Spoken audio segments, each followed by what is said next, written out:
الحمد لله حمدا كثيرا طيبا مباركا فيه، والصلاة والسلام على من أرسله الله رحمة للعالمين وعلى آله وصحبه والتابعين لهم بإحسان إلى يوم الدين. أما بعد عباد الله، اتقوا الله واعلموا أن المغفرة نعمة عظيمة، لكنها تحتاج إلى صدق التوبة وحسن الاستقامة بعد الطاعة. فمن أسلم فليثبت، ومن هاجر فليداوم، ومن حج فليحفظ أنوار الحج في أخلاقه وسلوكه. قال تعالى: إن الله يغفر الذنوب جميعا.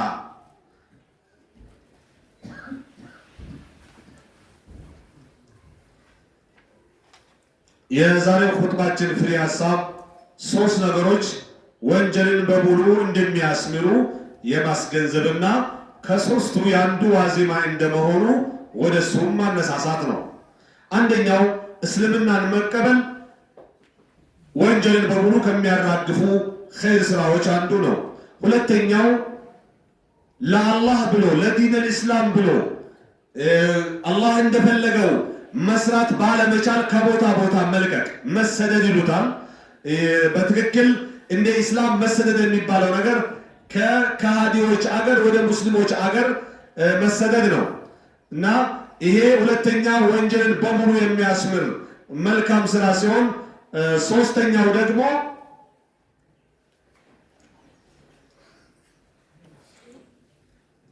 በሐጅ ስርዓተ ጸሎትን በትክክል ፈጽሞ መገኘት ነው እና እነዚህን ሶስት ስራዎችን በመስራት እያንዳንዳችን ወንጀላችንን እንዳልነበረብን አድርገን ማራገፍ እንችላለን። አላህ ብዙ የወንጀል መማሪያ በሮችን ከፍተዋል። ከብዙዎቹ መካከል እነዚህ ሶስቶቹ ናቸው። ለምሳሌ ሰላት እስከ ሰላት፣ ጁምዓ እስከ ጁምዓ፣ ረመዳን እስከ ረመዳን በመካከሉ ያለውን ወንጀል ያስምራል የሚል ሐዲስ አለ። ግን ትላልቁን ወይ ትናንሹን ወደሚለው ስንመጣ ትናንሹን ብቻ ነው። እነዚህ ሶስት ነጥቦች ግን ትልቁንም ጭምር እንደሚያስምሩ በአንደኛው ኢትፋቀን እስልምና ሁሉን በማስማሩ ማለት ነው። ሂጅራና ሐጅ ግን አብዛኞቹ ከ75-80% ኢስላሚክ ሊቃውንቶች ያስምራል በሚል የወሰዱት ነው ማለት ነው።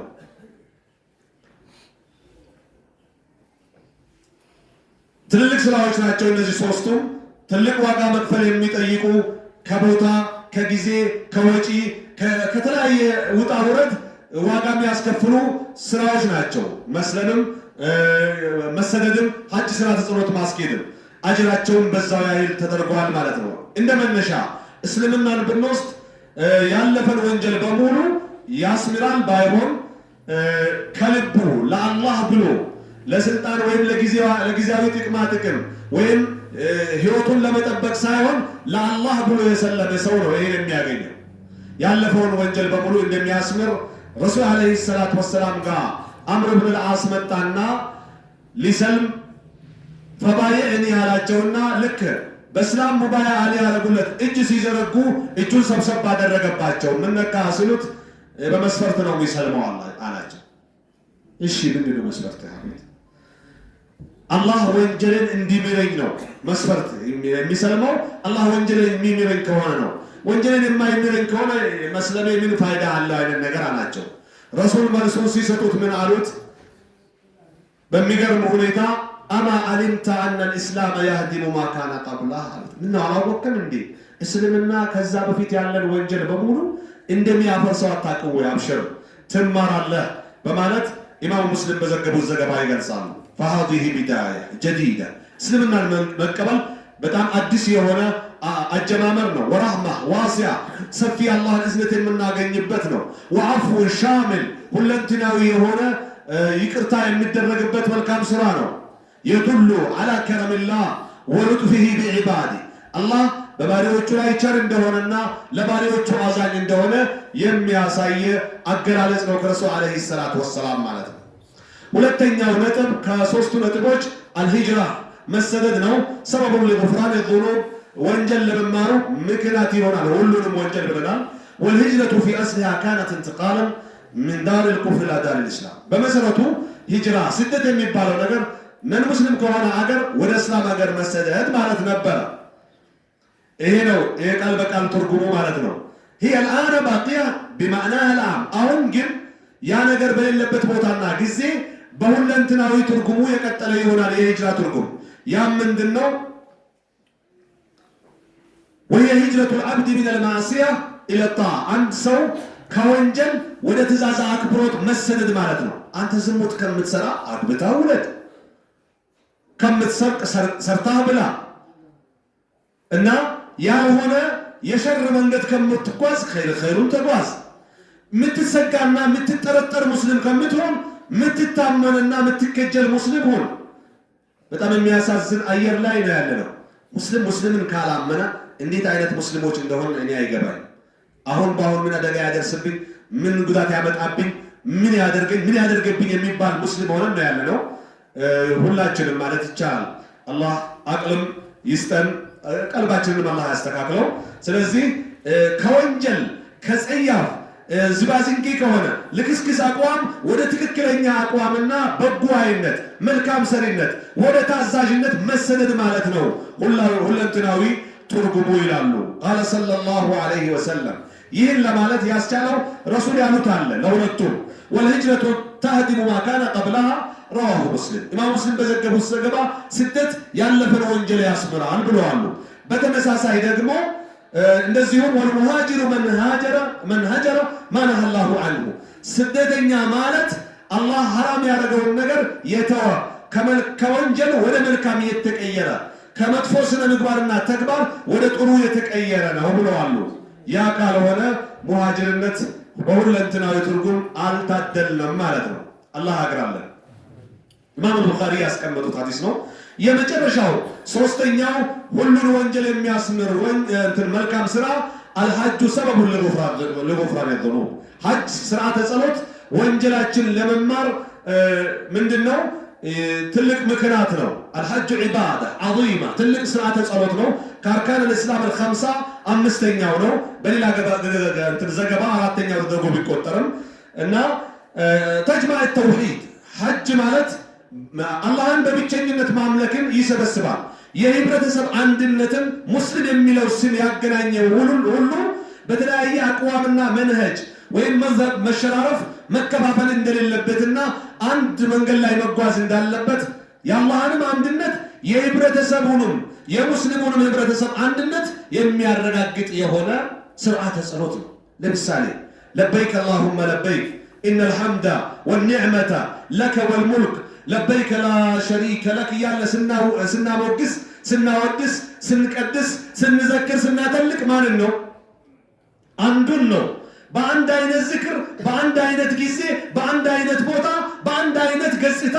ይሄ ማለት ከዚህ በላይ አንድነት የለም። ባለስልጣኑንም ተራውንም እና ቆንጆውንም ፉንጋውንም ሀብታሙንም ደሃውንም ነጩንም ጥቁሩንም በአንድ አይነት መልኩ አላህን እንዲያወድስ አላህን እንዲያተልቅ እንዲጸልይና እንዲዘክር አላህ አድርጎ ሁለቱም አንድነት የሚገኝበት ስርዓተ ጸሎት ነው። ትዕግስት የሚፈልግ ብዙ ስርዓተ አክብሮቶች ያሉበት ስርዓተ ጸሎት ነው።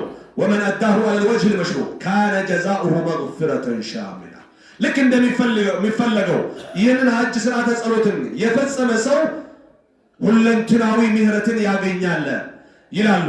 قال النبي صلى الله عليه وسلم ይህን አስመልክቶ ረሱል ብለዋል መን ሐጀ ፈለም የርፉስ ወለም የፍሱቅ ሐጅ ያደረገ ሰው ስለ ተቃራኒ ጾታ ምን አመጫወት ሳያነሳ እንበል ወይም ግንኙነት ሳይፈጽም ጋጠ ወጥ ስራ ሳይሰራ ህገ ወጥ ስራ ሳይሰራ ረጃአ ከየውም ወለደትሁ ኡሙ ቁጭ እናቱ እንደወለደችው ቀን ህፃን ልጅ ያን ቀልባ ህፃን ሆኖ ይመለሳል። ከዛ በፊት የሰራቸውን ወንጀሎች በሙሉ አላህ አጣጥቦ ጠራርጎ ያነሳለታል እያሉ ረሱል አለይሂ ሰላቱ ወሰላም متفق عليه የሆነ ሐዲስ ነው። وهنا سؤال مهم እነዚህ ነጥቦች ላይ አንገብጋቢ ጥያቄ አለ። ያም ምህረት የሚባለው ነገር هل يشمل الكبائر ام الصغائر فقط ትላልቅ ወንጀሎችንም ጭምር ነው የሚያስምረው ወይስ ትናንሾች ብቻ ነው የሚል ጥያቄ ከአስተማሪውም ከተማሪውም የሚነሳ ጥያቄ ሲሆን መልሱን ስንመለከት መልሱ የሚሆነው በቁርአንና ሐዲስ ተመርኩዘን ነው የሚሆነው። እስላምን በተመለከተ ሁሉንም የወንጀል አይነት እንደሚያስምር ትልቁንም ትንሹንም ሐታ ክህደትና በአላህ ላይ ማጋራት ሳይቀር ባሪያው በአላህ በትክክል እውነቱን ሳያስመስል ከሰለመ ከእስልምናን ከተቀበለ ያለፈውን ለጣዖታት የሰገደውን ለዛፍ ቅጠል ለድንጋይ ለጨለማ ብርሃን የሰገደውን ለእንስሳት ነፍሳት ህዋሳት የተዋደቀውን በሙሉ አላህ ይቅር ይለዋል። ብቻ ግን እስልምናው ከልቡ ይሁን። እዚህ ላይ ምንም አይነት ክላፍ የላቸውም። ቃለ ተዓላ ቁል ለለዚነ ከፈሩ ኢን የንተሁ ዩግፈር ለሁም ማ ቀድ ሰለፍ። ምን ተብለዋል? ለነዛ ለከፈሩት በላቸው ይላል አላህ ሱብሓነሁ ወተዓላ። ኢን የንተሁ ዩግፈር ለሁም ከተከለከሉ ከወንጀል አይነት ከክህደት ከኩፍር ከሽርካቸው ዩግፈር ለሁም ማ ቀድ ሰለፍ ያለፈው ይቅር ይባላሉ። ስለወለደ አላህ አውርቶ ሲያበቃ አፈላሁ አማ ሰለፍ እያለ እንደገለጸው ማለት ነው። ካለፈው አላህ አይጠይቃቸውም በሚል አላህ በራሱ ሱረቱል አንፋል 38ኛው አንቀጽ ላይ ያረጋገጠላቸው ነው። ወደ ሁለተኛና ሶስተኛ ነጥብ ስንመጣ ሂጅራና ሐጅ ጅምሁር አህል العلم على ان المغفرة تشمل الذنوب كلها እንዳልኳችሁ ከመቶ 75% እንበል አብዛኛው ባመዘነ ድምጽ ይማራል ሁሉንም ያስመራል ብለዋል። حتى الكبائر ባይሆን اذا تحققت الشروط መስፈርቶቹ ከተረጋገጡ ነው ሊያስምር የሚችለው ብለዋል። መስፈርቶቹ አንደኛ ለአላህ ብሎ መስራት፣ ሁለተኛ የተቃራኒ ጾታ ምና መጫወት መንደርደሪያና መተው ጋጠወጥ ንግግሮችን መተው፣ ሶስተኛው ደግሞ በእውነተኛ ተውበት መግባት አለበት ወደ ሐጅ ስርዓት ጸሎቱ፣ አራተኛው ደግሞ የሰው ሀቅ ካለበት መመለስ አለበት። አበዳሪ እያቃሰተበት ከሆነ ሐጁ የሚባለው ሐጅ አልሆነም ማለት ነው። የተበደራችሁ ብድራችሁን መልሳችሁ ሐጅ ዑምራ ደጋግሙ። ብድር እያለብህ ብድር ከተህ ብድር መክፈል እየቻልክ ነገ ከነገ ወዲያ እያልከ ሐጅ ብትሄድ ሐጁ ምን አጥቷል ማለት ነው። ፈቀደ ሸርጠን ዋሂደን ሚን ሹሩጥ الحج ማለት ነው። እንደ ሸርጥ ካስቀመጡት ነገር አንዱን አጥቷል ማለት ነው። واما حقوق العباد فلا تسقط الا بالاداء او المسامحه የሰው ሐቅ ወይ መልሰህ በመስጠት ወይ አውፉ በለኝ በማለት እንጂ የሚወጥቅ ሐቅ አይደለም። ሐጅ ማይጥለውም ምንድነው ሂጅራ ማይጥለውም እያሉ ነው ማለት ነው። እና የሰው ሐቅ ብታማውም ብትሰድበውም ብታዋርደውም ብታጣጥለውም ብትቀማውም ብታፈናቅለውም ብትገፈትረውም ሁሉም የሰው ሐቅ ነው የሚባለው። አንድም ነገር ለኔ ሊሰራብኝ የማልፈልገው በሌላው ላይ ትኩረት ሰጥቼ ሲሰራ ወንጀል ነው። አላህ ዘንድ ራቆታችንን ቆመን የምንጠያየቅበት ነው መሆኑ። በተቻለ መጠን ይሄን የምናቀው ግፍ ዙልም ካለ ይቅርታ መጠየቅ፣ የሚሰጥ ነገር ከሆነ መልሶ መስጠት፣ የሚበቀለው የሚመች ከሆነ ያዝ እንደመታወቅ መታኝ ብሎ መስጠት ነው። ይህ ካልሆነ ግን ከተጠያቂነት እንደማንድን አላህ ፊት ነገ አይደለም እኔ አንተ የሰው ልጅ ቀንድ አልባዋ በግ በዱንያ ከተወጋች ቀንድ ያላት በግ ቀንድ ወደሷ ተቀይሮላት አኺራ ላይ ትበቀላታለች በማለት ረሱል አለይሂ ሰላቱ ወሰለም ያስጨበጡናል። እዛ ሀገር ላይ ተጠያቂነቱ አይቀርም። እነዚህ ወንጀል የሚያስብሩ ሰራዎችን ብንሰራም ነው እና ስለዚህ ወንጀላችንን የሚያስምር ሐጅ ለማድረግ ራሳችንን አሳምነን ነው መሆን ያለበት ማለት ነው። ስለዚህ ተቅዋ ሊኖረን ይገባል። ምህረት የሚገኘው ከሐጅም ይሁን ከነዚህ ስራዎች ትልቅ ጸጋ እንደሆነ አውቀን እውነተኛ ተውበት ኖሮን በስራችን እስትቃማ ኖሮን ነው ከአላህ ሊያገናኝና ሊያስምረን የሚችለው የሚለውን መዘንጋት የለብንም። የሰለመ በእስልምናው መጽናት አለበት። የተሰደደ በተሰደደለት ስራ መቀጠል አለበት። ሐጅ ያደረገ የሐጅ ብርሃን ግርማ ሞገስን መጠበቅ አለበት። ሐጅ አድርጎ መጥቶ እዚህ ወንጀል መደጋገም የለበትም። አሉ አንዳንድ ወንድሞችን አባቶች እናርጋቸው እናቶች ሐጅ አድርጎ መጥቶ ያኛው ሐጅ ተቀባይነት እንዲያደርግልኝ እንትና መሄድ አለብኝ ብሎ የሚሄዱ አሉ። በጣም በሚያሳዝን ሁኔታ ጭራሽ አንዳንዶቹ ደግሞ ቀድሜ የሀገር ውስጡን ሐጅ ካላረኩኝ የዛ ሐጅ አይሆንልኝም የሚልም አማርኛ እንሰማለን። እንደ ኢስላም እንዲህ የሚባል ነገር የለም። ሰዓት ሄድም አድርጋህ ብትሄድ ሄደህ መተህም ብትደግመው ድሬ ሼክና ሁሴን ሐጅ አይደለም። ይሄንን ነው የሚሉት። የሼክ ሁሴንን እንትን ካልዘየርም የዛ ሐጅ አይሆንም ወይም እዛ ሐጅ አድርገን መተን ያን ሳናደርግ ከሆነ ያን ካልደገምነ ይቀረዋል መወጣጫ አልተሟላም አይነት ነገር የምንሰማው ነገር አለ። ይሄ የተሳሳተ እምነት ነው፣ ማስተካከል ይኖርብናል። ኢስላም የሚፈልገው ካንተ የሚፈልገው ኢኽላስ ነው። ለአላህ ብቻ አላህ ባዘዘው ቦታ ብቻ ሲሆን ነው የሚቀበለን። ሰርተን ማበላሸት የለብንም እና በተለያዩ የወንጀል አይነቶችም መገኘት የለብንም። በስነ ምግባራችን፣ በአኗኗራችን፣ በሁለመናችን የሐጅ ግርማ ሞገስን የሚነካ ነገር መስራት የለብንም ማለት ነው። ምክንያቱም ይህ ሲሆን ሲሟላ ኢነላህ የግፊሩ ዙኑበ ጀሚዓ አላህ ሁሉንም ወንጀላችንን ሊምረን ይችላል፣ ከሰው ሐቅ ውጭ ያለውን ማለት ነው። በዚህ አጋጣሚ ከሐጅ ጋር በተያያዘ እንደ ፌደራል መጅሊስ የዑለማ ምክር ቤት እንደዚሁም ደግሞ እንደ አዲስ አበባ መጅሊስ ቀጣይ ወር አሁን ዛሬ አንድ ብለን የጀመርነው ወር ይህ ወር ጥቅምት ነው አይደል? ምንድነው? ጥር 18 የሐጅ ምዝገባ ያበቃል። አዲሱልን ወደ ኋላ ተመለሱልን የሚባል ነገር ዘንድሮ እንዳሌለ የሳውዲ ሐጅ ሚኒስቴር እቅጩን ነግሮናል። የኢትዮጵያ ፌደራል መጅሊስም ምንም አማራጭ የለውም ተስማምተዋል። ቢደራደርም መፍትሄ አጥተዋል። ስለዚህ ያለን አማራጭ ሐጅ የምናደርግም እንበል የምናስደርግ ሰዎች ከሻዕባን 7 እንበል ወይም ደግሞ ካሁን ካለንበት ወር ከጥር 18 በፊት ተመስግበን ዝግጅታችንን መጨረስ አለብን።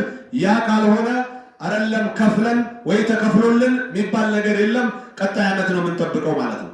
ሌላው እጅግ ከባድና ትልቅ ስጋታቸው ደግሞ እንደ ሳውዲ መንግስት ለኢትዮጵያ የተመደበው 43,000 ሐጅ አድራጊ ነው።